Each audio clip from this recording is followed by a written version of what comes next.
विधानसभा निवडणुकीसाठी मतदान प्रक्रिया पार पडली आहे। आता सर्वांना उत्सुकता लागली आहे ती निकालाची। उद्या सकाळी 7 वाजल्यापासून निकाल येण्यास सुरुवात होतील। ते निकाल येण्याआधी सोलापुरातील 11 जागांपैकी महाविकास आघाडी आणि महायुतीला किती जागा मिळतील याचा अंदाजे आढावा आपण या व्हिडिओच्या माध्यमातून घेऊयात।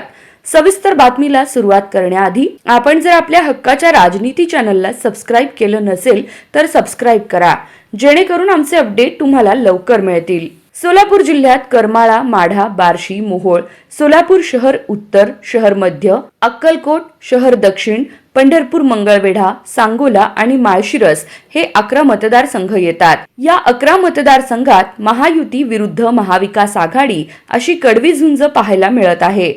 मागील विधानसभा मतदारसंघात 11 पैकी 10 जागांवर महायुतीचं वर्चस्व राहिलं होतं, पण यंदा महायुतीला काही प्रमाणात फटका बसण्याची शक्यता आहे। अक्कलकोट, शहर मध्य, शहर उत्तर, शहर दक्षिण आणि पंढरपूर, मंगळवेढा या मतदारसंघात भाजपचे उमेदवार निवडून येतील असा अंदाज आहे। तर माढा, माळशिरस, करमाळा या मतदारसंघात राष्ट्रवादी शरद पवार गट विजयी ठरेल असा अंदाज आहे। बार्शीत शिवसेना ठाकरे गट विजयी होईल, तर मोहोळमध्ये राष्ट्रवादी अजित पवार गट बाजी मारेल असा अंदाज आहे। तर सांगोल्यात शेकाप निवडून येईल असा अंदाज आहे।